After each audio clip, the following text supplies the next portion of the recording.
Thanks, Mark. It's great to be here this morning.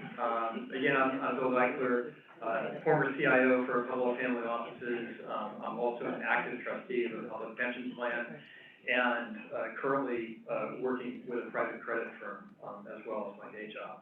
But the thing that really led me into Women-Led VC is that I'm really grateful and privileged to be part of a group of 18 very large institutional investors as a subcommittee of the Private Directors Association. And we've been charged to write a best practices document for private equity firms and portfolio companies. And a big part of that is diversity. So I wanted to get my feet wet a little bit more in this space and ran into some really incredible women. And as I heard their stories, it was amazing. It's like, how come you guys aren't like billion-dollar funds? So today we're going to talk a little bit about that and the edge that's involved and present in Women-Led VC. So I'm very excited to have three panelists with me this morning. Elena Scott at the Darden School, which is my B-School alumni there, and really she's president from Charlottesville, as a chaired professor there at Darden, has been doing and developing coursework in impact and VC, which is just commendable. And then I have two marvelous practitioners here, Linda Barraza and also Ann Kennedy. Clarcio. Thank you so much. So, we've gotten together just virtually, so we'll get it all straight. But they're going to be talking to you about the practical aspects from an allocator standpoint. So I want to lead off with Elena, and she's going to talk a little bit about some general principles that she's observed with women and VC and entrepreneurship. So Elena, go ahead, take it away. Good morning. I hope you can hear me fine. I want to start with saying that I'm honored to be here because we are ivory tower academics sitting there rationally analyzing data and thinking about averages while you're actually fighting battles in the trenches and discovering the gems in a rough. So I applaud to you. And since I might not get a chance at the end of this presentation, the only thing I also want to add is I would encourage all of you in the audience to think about sharing your stories and your ideas with students and MBA students, because I have a ton of female MBA students that are very interested in impact space, very interested in investing or entrepreneurial activity. And they always question themselves, and seeing you and talking to you elevates their spirits and inspires them. So thank you for that in advance. But with that, what I'm about to share with you is more factual, rational data. Some of it is not mine. Actually, most of it is not mine because I'm just one person. And I hope that you can now see my shared screen. So I think we all would agree, and we've seen it out there, that women are underrepresented among the venture capitalists and startups, right? And there is quite a bit of facts out there that are shared very frequently. But what this fact reminds me of is, I'm sorry for a stupid analogy, but in NASCAR, Danica Patrick is an example of women are underrepresented in NASCAR. There were 2 or 3 drivers before her that were exceptional. And they, on the average, definitely outperformed the male teams. Right. But at the same time, we did not get that many women more into NASCAR, apart from recently, where Busch Light actually sponsored the whole program. And that's where we see a big infusion of females into that space.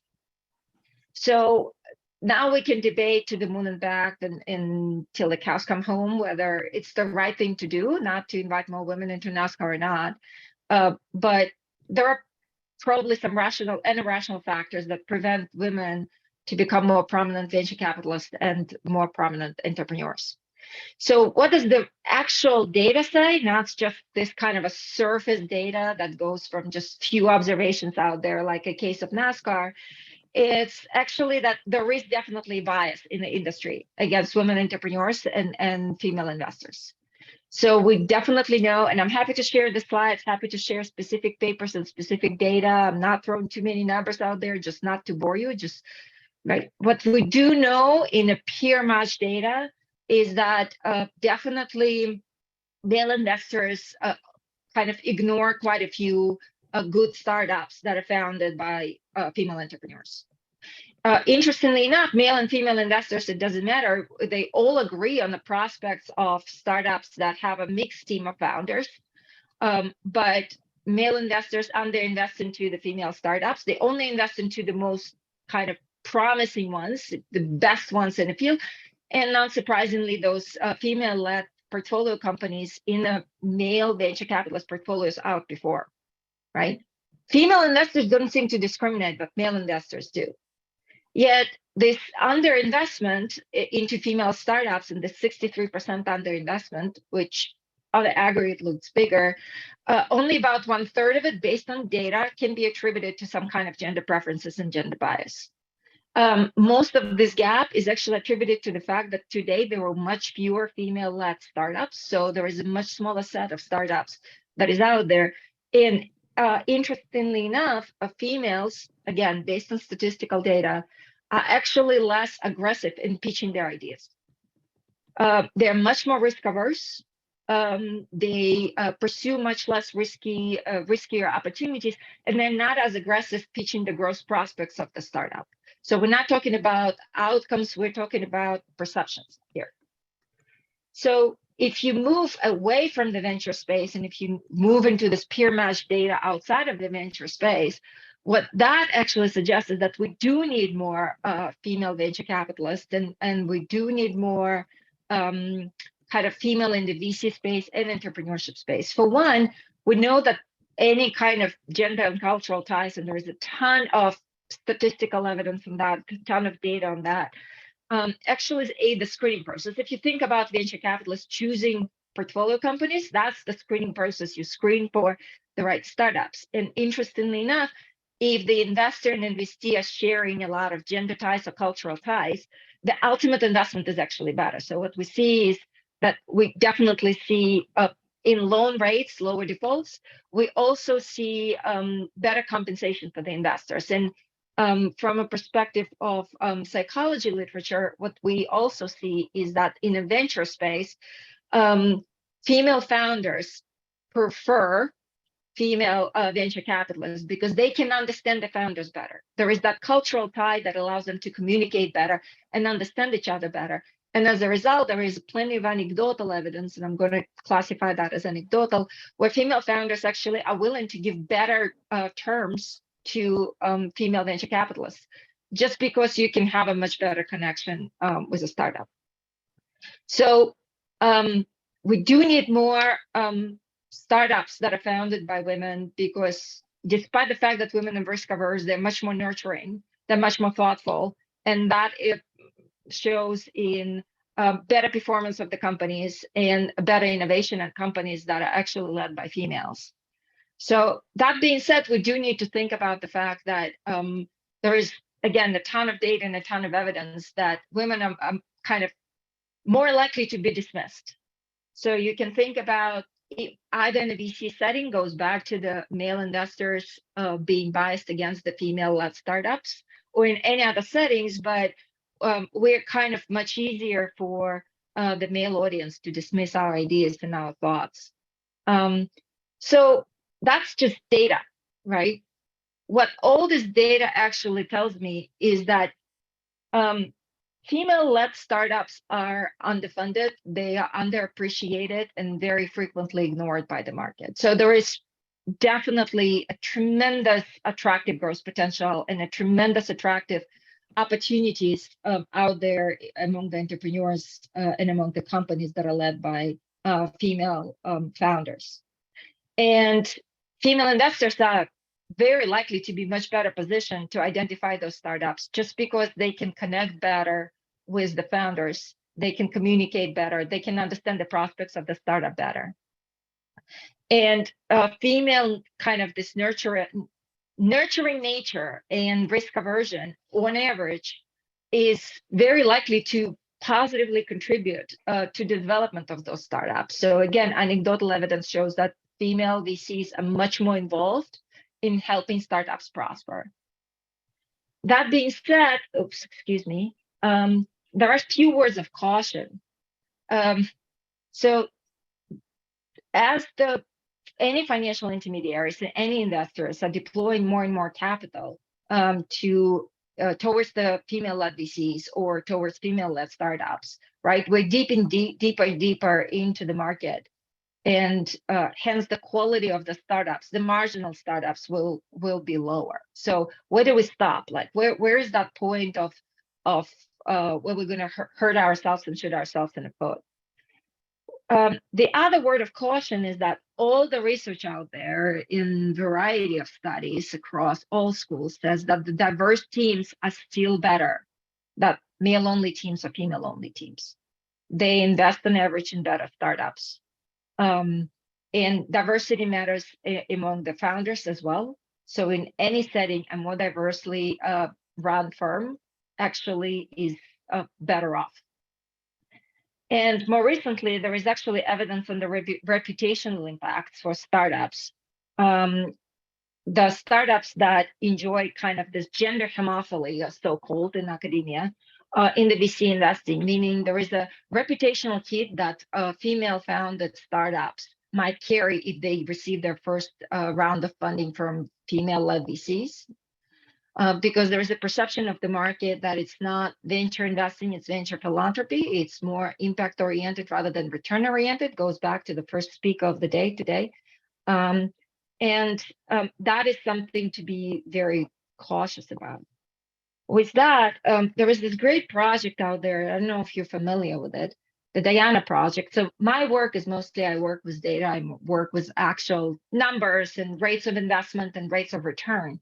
But there is also psychological factors that are surrounding investment in by women-led VCs into women-led startups. And the Diana project, they engaged in this myth about kind of gender and equity capital. And they identified this 8 myth, and they conducted this tremendous survey study on which ones are valid and which ones are still out there and which ones are not. I'm not going to go through the conclusions of the study. I think you can look at the Diana project results. But one thing, using this opportunity, being in this audience, I want all of us to think about what are we doing to contribute to debunking of this myth? Because I see tremendous talent from my perspective at one of the top MBA institutions in the country. Tremendous talent of females that want to be VCs, want to be entrepreneurs. And I think us contributing proactively to debunking this myth is one of the most important things that we can do to promote and to ensure that great startups led by women are getting funding and growing. Thank you. Thanks so much, Alina. So, and that was a great entry point, because now I'm going to turn it over to our 2 practitioners. We're probably going to bust all those myths like 100%. So, Linda, why don't you start off? Thank you. And I'm Linda Claricio, by the way, and I'm the founder of the 98, a venture capital firm that launched about 6 months ago to invest in women in tech. And we have organized the 98 to dispel the myths that Alana talked about.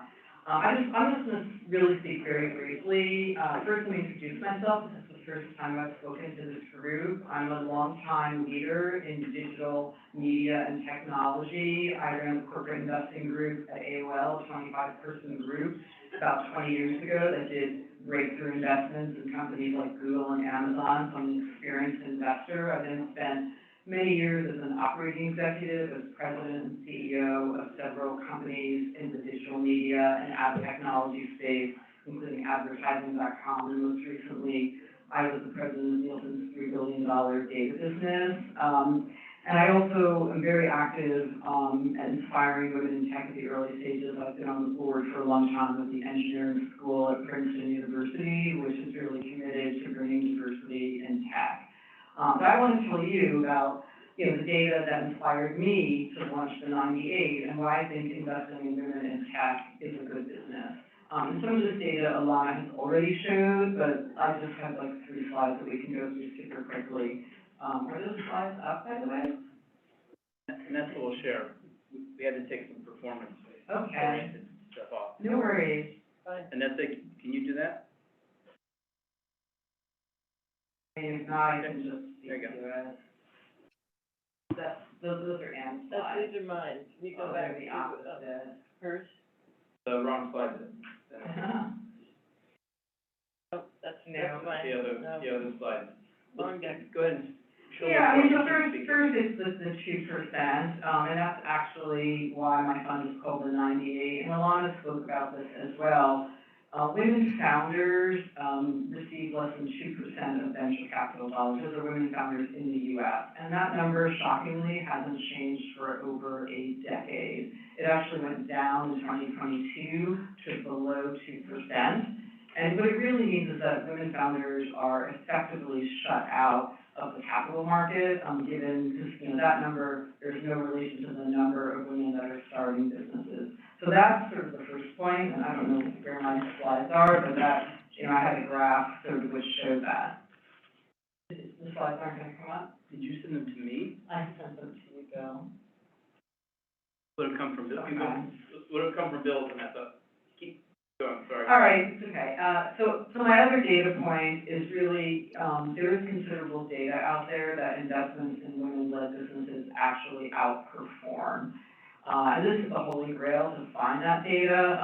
There was a study done by First Round Capital in 2015 that showed that investments in their portfolio in businesses with at least one female founder were valued at 63% higher than investments in their portfolio businesses with male founders. There was also a report done a few years ago by Kaplan Fellows that showed that women-led teams generated a 35% higher return on investment than male teams.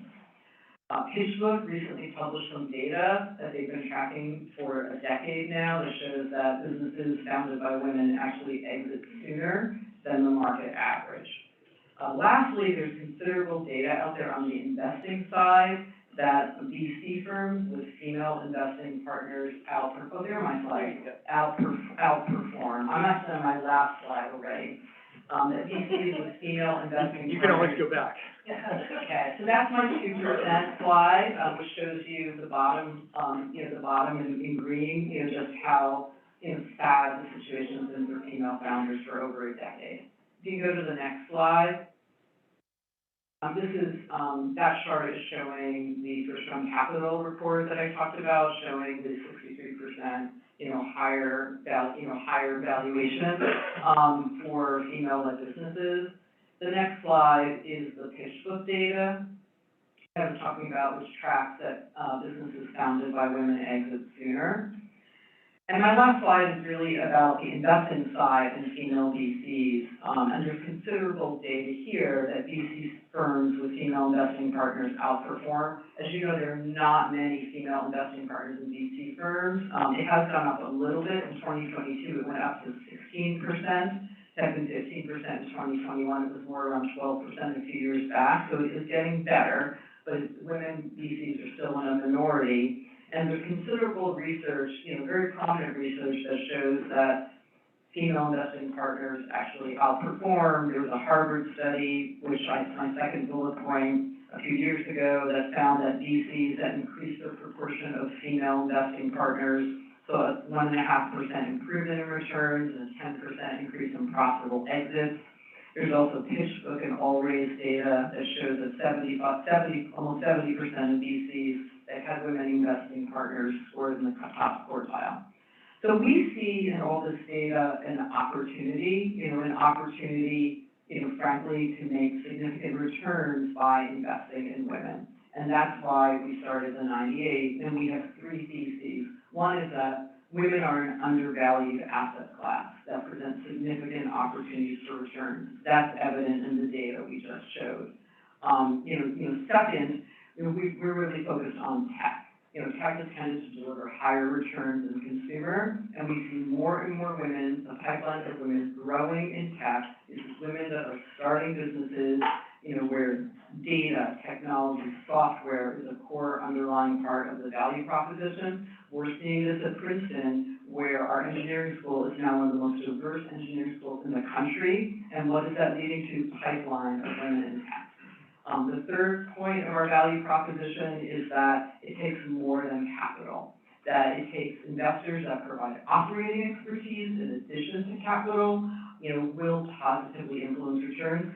Look, it's happened for men for decades. It's more than capital. It's about building these deep, durable networks, that can put founders in the position to succeed and to grow and scale their businesses. And that's what we're doing with the 98. We have over 60 operating advisors, C-suite executives, who are sort of coming to the table, to help these founders grow and scale. And we're just early days into it, but we've already helped our founders deliver several key partnerships. Again, we've only done 3 investments to date.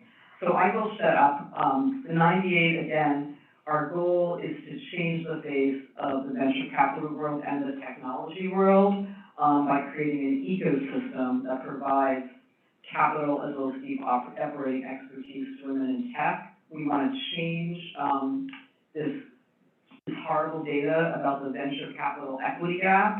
We want to train the next generation of women leaders, and most importantly, first and foremost, we want to deliver high returns for our investors. So thanks.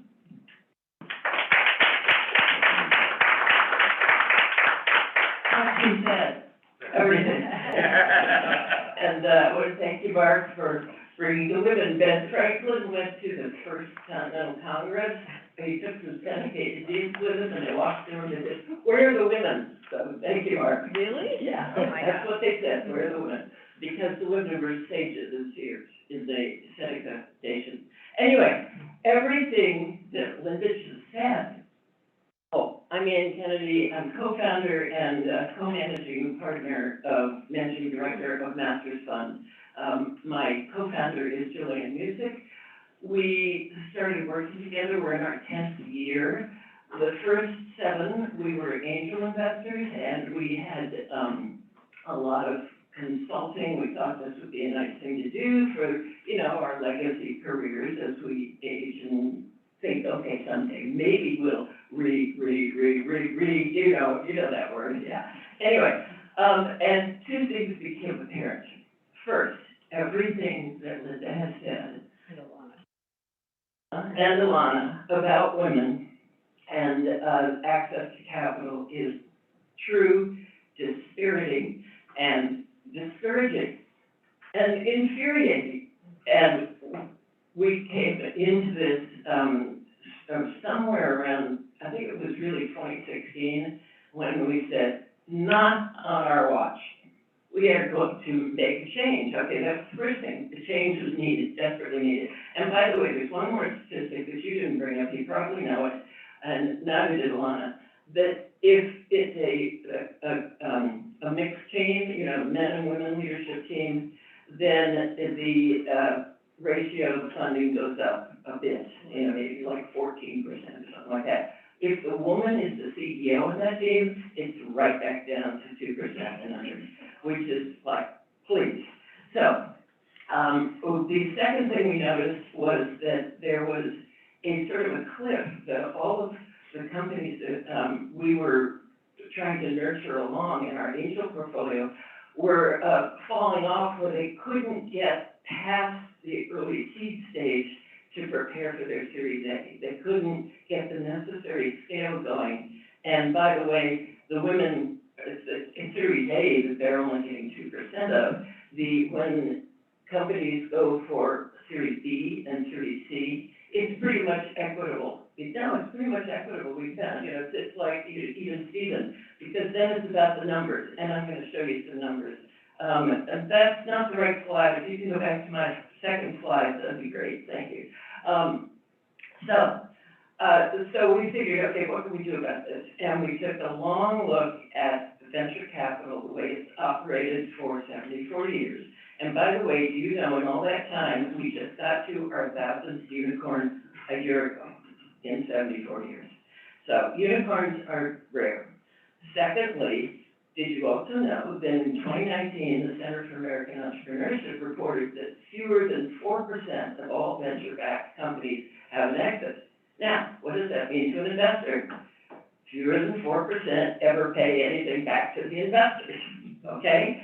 Something wasn't going to work here. And so what we did, and we see ourselves, Linda and I talked about this, very complementary to what the 98 is doing. What we do at Masters Fund is we invest using a revenue-based, model where we invest a small amount with, yes, a lot of what we call leadership advisory. We put, people on the boards of directors, and then our invested companies get to buy back their stock. Now, why does this matter? It matters because we have given them an off-ramp, but more importantly, and why does this matter in the impact space?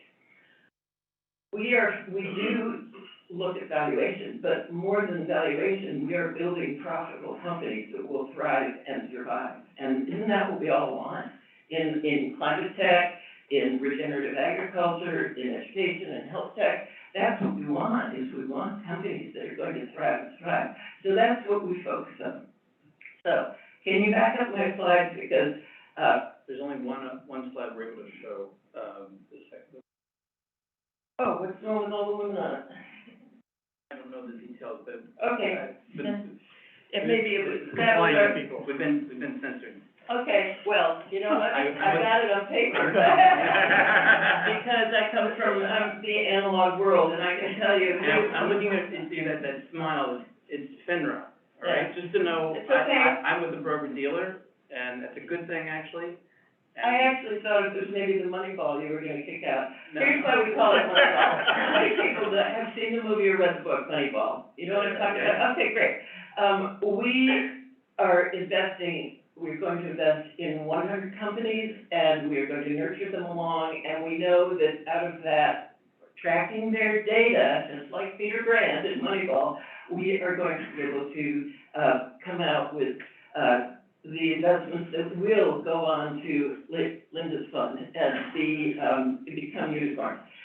We also, invest, our thesis is this: have to have a woman in charge, and by in charge, we mean in a position of strategic and operational control. And that is for all the reasons that Linda said, and I'm sure you know those too. The second thing is we invest at the point of first revenue, so we have mitigated some risk there, because we also know that that's the point at which companies are ready to take our capital and our leadership advisory and form their boards and prepare for their Series A. I like that a lot. Yeah, that's our niche. Thank you. High praise. And then the third thing is, one of the things I had to learn coming into VC, because I came from marketing. Now, I would assure you, Julian and I developed a very, very proficient financial team to back us up on this. But, one of the things I had to learn was VC is about making a deal. In philanthropy, you don't make deals, right? You write checks. In VC, you have to make a deal and then write the check. And so this was a new one to me. And so our deal of our revenue-based financing isn't always suitable for every company. And we have models where we can work that out and prove it. But for the ones that it is, here's what our 10 investments so far in our proof of concept fund 1. You're not gonna talk about all 10, are you? No, I wanna get the Q&A going. aggregate. Talk about your best one. No, well, I'm just gonna talk about aggregate data, because I think that's more interesting, over 10 funds.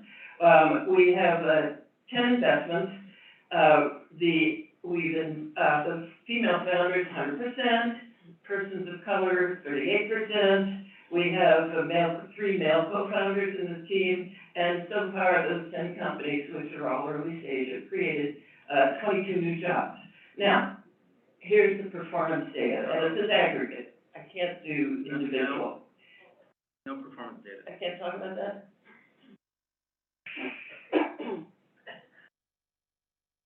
It's more about, that, okay. Yeah, Okay, yeah, that's yeah, okay. this is just, this is fun performance data, and I know exactly where it's coming from with FINRA. This is the, performance data overall 10 companies, and it's aggregate, because I can't give you. Not an IRR. No, it's not our IRR. Right. Over we've been doing this now since we had our first investment in August of 21, from the first fund, and then we brought in the, rest of them over the years. So we've been doing this, a year and change. Over that time, in aggregate, our companies, their revenue growth has grown 90%.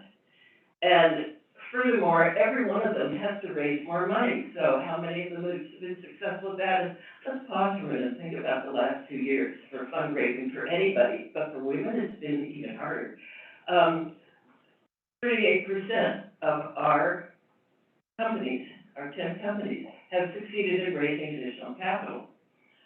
Now, we do even though we are looking for the revenue growth that leads them to the point at which they can begin to take a percentage to pay us back, we do also track valuation, because that's going to matter to the complementary VCs like Linda. What is the valuation? The valuation growth over each of our 10 companies in aggregate is 81%, and we here's the thing, when we made our first model in this. We're gonna transition soon, but 30 That's seconds. my last comment. Cool. Okay, when we made our first model about this, we thought that it would take 3 to 5 years for the companies in the stage to redeem, to buy us out. We were wrong. All they're tracking now is, we're looking at them being able to, start redeeming, buying us out in 2 years. And that's all I've said about that until we get. But it may not happen. Yeah, it's only projections, Mark. I know. All right. Bill? Great. Well, I think you've definitely seen some of this busted right here, tremendous insights in terms of what's really going on. So we go out to open it up, to questions from the audience. We want this to be interactive. So, any questions, for Elena on, she's on there, and I would ask Mary to get ready with your group. Where's Mary? We're gonna have the superstars come on next. Anyone want to be first? No one? Anyone? Question? Yeah, sure. So, there we go. First. Thank you. Hi, my name is Baruch Halpert. I'm Israeli. I totally agree with you. Everything you said is right. My sister has a FemTech startup. Impossible to raise money. They raised from the Swedish philanthropic fund. They told them it's a one-off. Impossible, and they have a bit of revenue. The question is, why don't there is a class of VC funded by matched up funds by government to propel investment? There are in certain countries, but not in our country, the United States. I mean, in France, in the UK, in Canada, there are, and in other, maybe others as well, there are those benefits that are provided. There's tax benefits, but not in capitalist America. Obviously, you need some affirmative action, because otherwise it will never work. You need some capital employed just to get it going. I have an addition to that. There is a program in the federal government called the SBBIC, which stands for the Small Business Investment. And that has been, we just had experience with this in the state of Washington, where we're based, and the government released, I think for Washington, they got $1.6 million or something like that to distribute it. And they had an RFP, and it went out, and there was a section of it. This was the breakthrough. There was a section in that for venture funds. This was a first. Up until this point, the government had not gotten involved, as far as we could see. So this is some new stuff coming out of the Congress in terms of understanding. Another discouraging fact is in 2019, the rate of innovation in this country, and that's before COVID, was at the lowest point it had been in 44 years. That's another statistic from the Center for American Entrepreneurship. And some in the federal government and Congress have been saying, okay, let's put some money out there and do it. Let's go to under-resourced geographies like the Midwest. Let's go to under-resourced demographics like indigenous peoples and persons of color. And so it's beginning to happen, but it's in the hands of each state, and it's taking a long time to work through that. It's not like the European or the Canadian governments. So it needs to be legislation. Without legislation, any change. Lisa? So, and then then Mary, get your panel ready to come up here, and you guys can stick around. Sure, What's your top piece of advice, to a woman, CEO, who's trying to raise capital today? Besides looking for venture caps that are lending to women, what would be your top piece of advice? have a great business, you know, with a big TAM, and, you know, have that experience in terms of, you know, on the initial team, in terms of helping, you know, to drive those returns. I mean, look, I'm like a numbers geek, you know, you have to show the numbers, and this is about investing and showing returns. I don't think we're gonna solve this until we show that women-led businesses deliver returns. And that's what's gonna work in America, and that's what's worked historically, that's what's worked for men. And so, you know, I have seen some women in businesses that, you know, are not, you know, they're lifestyle businesses, and they're not they're not venture investments. And so let's just be honest with what's a venture investment versus what's a lifestyle investment. You know, we do wanna find those unicorns. They are out there, and there are women that can deliver those, and we're seeing it increasingly, but we have a lot more work to do. And that is why we chose a revenue-based model, because we wanted to fund the ones who would not become unicorns, but would become thriving businesses. And, so that's why I see our two funds as quite complementary. A practical piece of advice that we give is, just as companies have tech stacks, think of a capitalization stack, and don't immediately say, oh, I have to go raise venture capital. Look at what is the right capital to raise for the needs of the company at any given time, and it may be starting with government grants, particularly if it's in the healthcare, the regenerative ag space, or places, you know, where there's some government funding. It may be in some SBI loans. It may be in venture debt, but there are a number of venture debt companies out there for a company that has revenues. There are lots of other ways to capitalize the company, so think in terms of your capitalization stack. Okay, so, Bill, thank you, for some of this panel, thank you, Elena. You wanna say the last word, and then, that means like literally, good word, and then Mary, bring your crew up. Do you guys wanna stick around, because this stuff is similar? I got the hint, it won't be Jack Wine last minute. Jack Wine just arrived. Oh, there he is. Hey, Jack. Anyway. He took offense to that. We'll settle it outside. Anyway, I think you can really hear the passion, and as an allocator, that's just so important in terms of first impressions. And I think also you need to think about this as truly an arbitrage opportunity. Take advantage of something that has been neglected and yet has such tremendous potential. So, I'm just gonna give it up, you know, for my panel.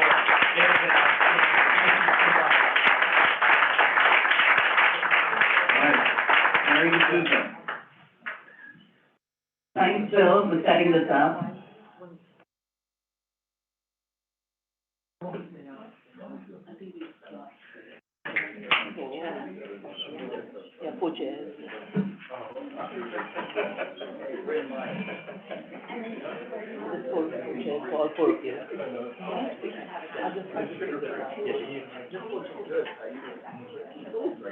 All right. Thanks, Bill, for setting this up. I think it's a great segue into our panel. Thank you. Mark, thanks so much for having all of us here and creating a really good 361 community. I'm really excited. By the way, Mary, we are co-creating. Yeah. I'm really excited to have these beautiful, wonderful women on the panel. Hi, Brandy. There, how's everyone? So we have Courtney Mota, we've got Carolina, we have Morgan, and we have Katie today. I'm Mary D'Souza, I run a single family office, and I'm really, really excited to cover this topic. It's near and dear to my heart, female-led founders or companies. So we'll start with you, Courtney, if you can just introduce yourself. Hi, my name is Courtney Bertha. My firm is called Sequoia. We invest in real estate that revitalizes humanity. So very impact focused and primarily acquisition rehab is what we do, so. Hi, so my name is Carolina, I'm based in London. I have spent the recent 15 years working for the energy industry on various investments. And then a decade ago, I decided to work with startups, predominantly with female founders, realizing they struggle to raise funds. I think there's 3 points where women need help, which is the social, financial, and human capital that translates into knowledge, network, and finance. So I created She Leads company, which was addressing 2 of those points, the network and the knowledge. And I decided that I want to do more. And last year, co-created a venture capital fund that focuses both on energy and also on making environment female friendly. I think the difference between the previous panelists and the discussion they had is that the statistics do show that women can do it. I think that during the history we've proven, if you remember, we were not allowed to go to schools, and yet we overachieve, actually outperform men in some disciplines. We used to be not able to vote, and now I think during COVID, some of the female leaders showed that they outperform men. We were not able to go to work, and yet we are now outperforming men in many complex work environments. So I think we all know that women can do it. What is not happening is the environment is biased. So we're being viewed as risk. And we are de-risking that. We're removing the bias towards women. Thank you. Hi, my name is Morgan Everson. In 2019, I co-founded a company called the Haven Collection with another female founder. Our mission is to revolutionize childcare, so we created a company that is for family care. So we created a space that parents can come and they can work at. It's office space and it's fitness space, and then a high quality 0 to 5-year-old childcare and preschool all in one space. Because we realized that as parents, it was very difficult to stay in the workforce, especially as mothers, some can relate. It was also very difficult to do it all, still retain your career in those first 5 years. So together, we created this company, and we've been growing ever since, despite having to take a pause during the pandemic. And so, building on that. Hi, my name is Katie, and thank you so much for having me. I am a climate scientist by training, and as soon as I realized in that training that things were pretty messed up, I decided to apply the scientific knowledge to the financial markets. I've worked about just every asset class and now find myself in venture.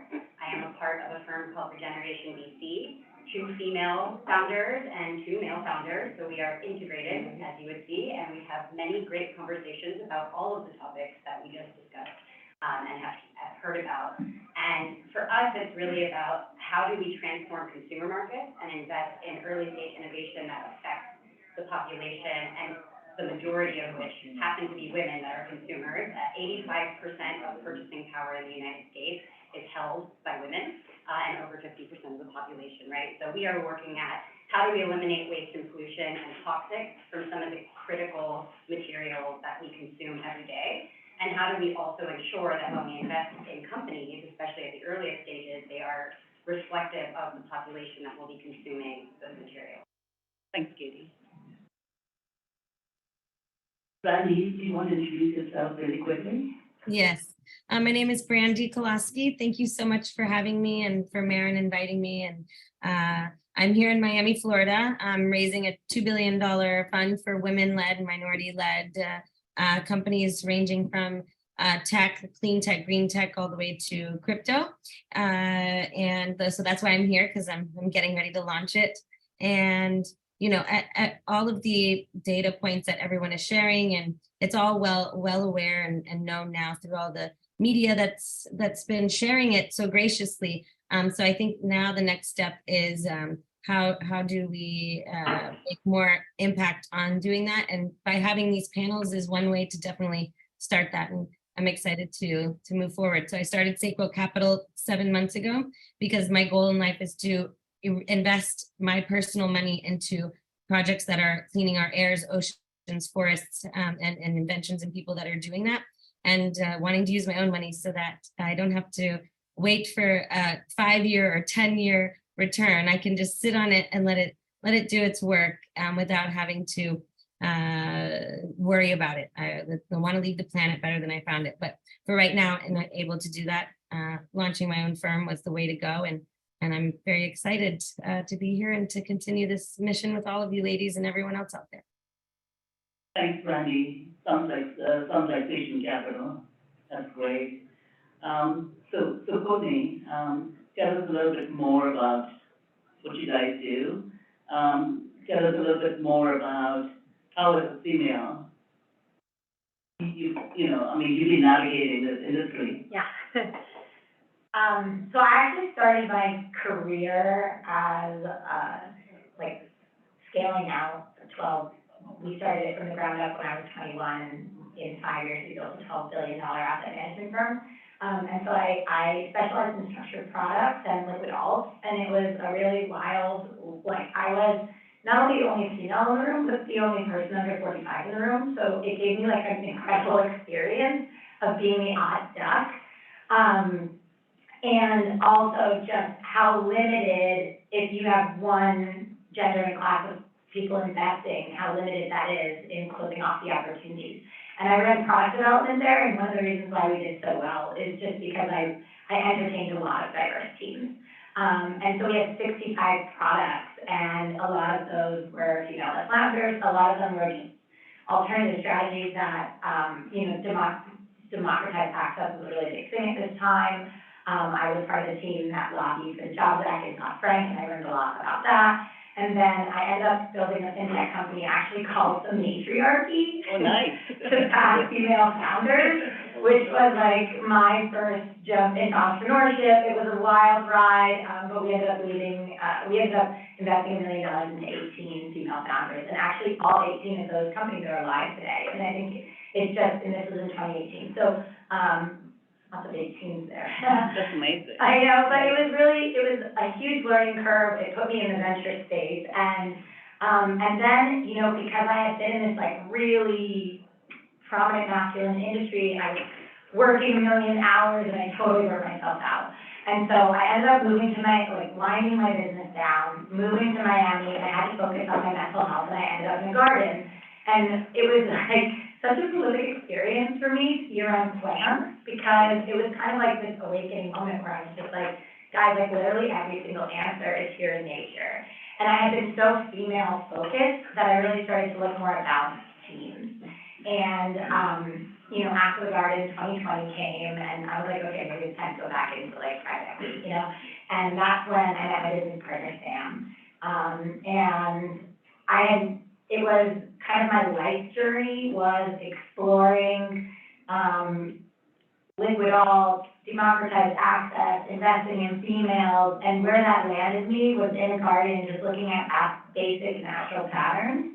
And Sam and I kind of decided, let's just rein everything back and look at our thesis is super simplified. I love land. It feels really grounded to work in real estate and see actual projects grow. I also think we're looking at things that revitalize communities because I'm really in bad topic. we gotta go back. The whole day. Okay, we can stop there. I'm fine. So It's just a flavor. So we just have 5 minutes, so. More quickly. Yeah, so we just want the very essence of what you guys do and how you help women and how women do a very good job doing what they do. Okay, great. Yes. Sorry, one big question. No, basically, I mean, you help a lot of women, Yeah. you help a lot of businesses. Yeah. So we're just touching on how women have been doing a really good job, and whatever your opinion is. Maybe demonstration of the edge. Yeah, the edge, yeah. But women have an edge. Well, yeah, well, I think, I'm gonna be maybe a little bit controversial here, because. Very quick. Very quickly, it's just, women do have an edge, and they've proven it over and over again, right? So, I think our focus is now on the investor side to take the leap of faith that the investors been taking on men for decades. It's time to take the leap of faith on women. We know their strengths. And as time has passed by, women have proven, so it's not like they're taking a blind leap of faith. No, it's an educated guess or jump, if I may say that.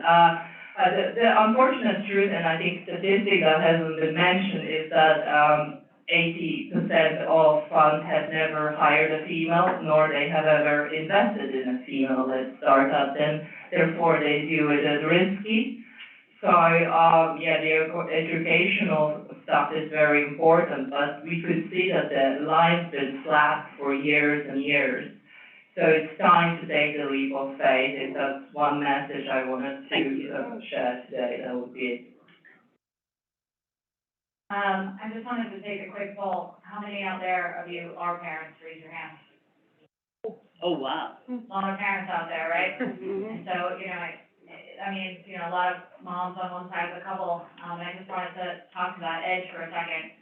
And something that we've been looking at is, how do we keep, these fantastic women who are part of these funds and who are, all of what you're all doing in this room and what we're doing and talking about, how do we keep them in the workforce and not having to take those, huge years off, and then get back into their careers and give them that leg up, and in a way, that's what we've been sort of studying to sort of have us have that edge in that space, because, childcare is certainly not going anywhere, and we've learned that, and turning it into family care is where every member, moms, dads, it doesn't really matter, how the spaces come together, and so, that is really part of it, it is a big, important part of, why perhaps, those percentages of women who are, included. And Morgan, is that why you guys got involved in the space, because you enable women by taking care of that aspect? Yes, and, my co-founder and I are both parents, and we have 99% of our workforce, or, our employees, we have 50 employees, and,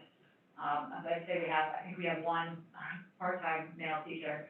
We do have some males on our board, it's a very female-dominated, industry altogether. And, it's a big part of the reason why we wanted to change something that hasn't been changed in 35 years, and hopefully get. That's amazing, thank you.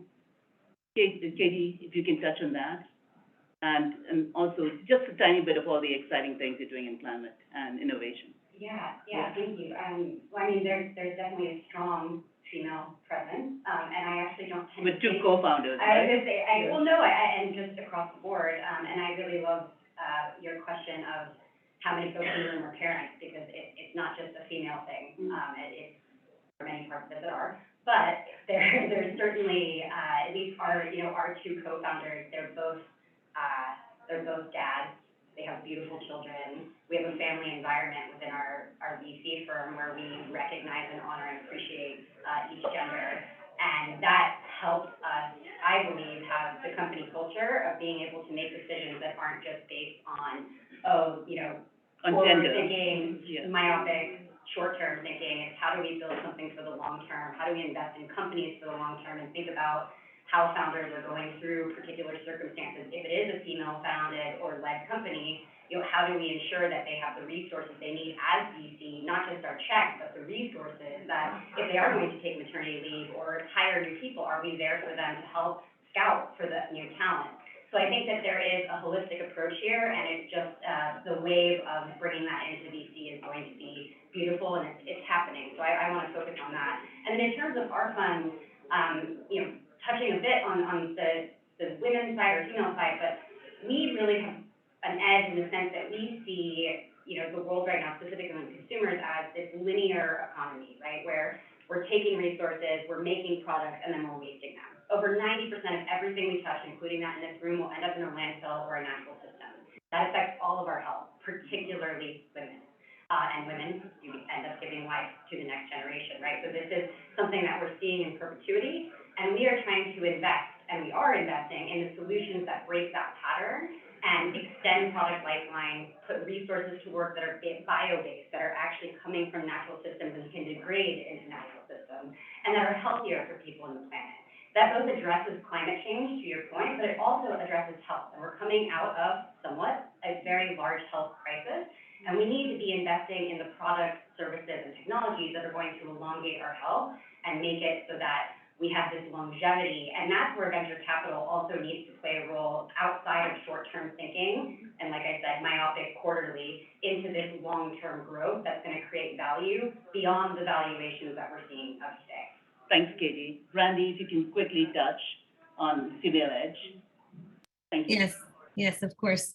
I've always been a leader in my own little right. I was a professional dancer growing up, and so always on stage and leading in that capacity. So when I'm 37 now, so when I broke out into the workforce at, in my 20s, I definitely noticed that there was a difference in how I was able to move ahead quickly or less quickly than I was as I was being raised in that arts career.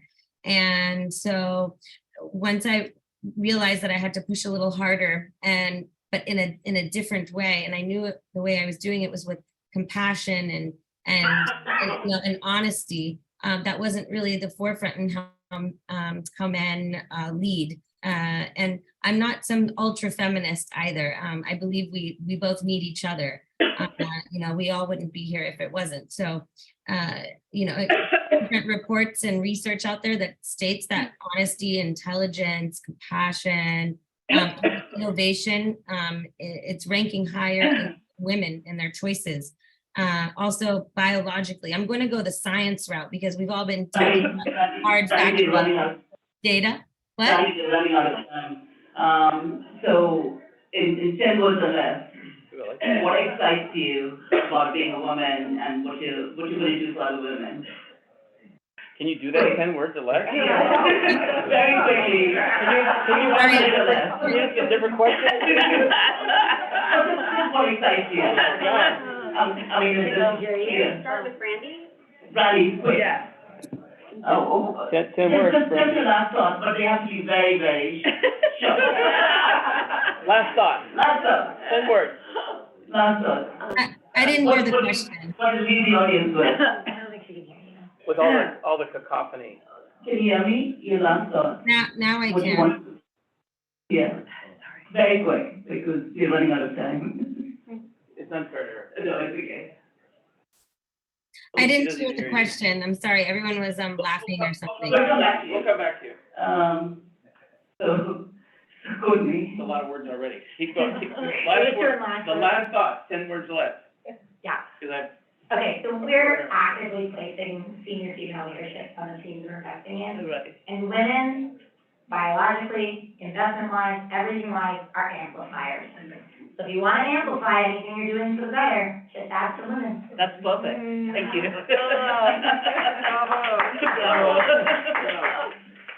I think, not what excites me, but what scares me is the world designed, the future of the world designed without women in it and women say in it. So we could see, there's a book called Invisible Women where she analyzes data, honestly, and it just worries me and it keeps me up at night that if we don't invest in women, businesses and women funds, the future will be designed for the average men, so the security, the AI, and everything else. I'm not worried because you're in this world and you're gonna make sure. Yeah. You're gonna make sure. Keep going. Okay, very quickly, what excites me would be some of the stats on some of the previous presentations. That, it is smart to invest in women-led, women-run businesses, and that those stats should speak for themselves. Nice.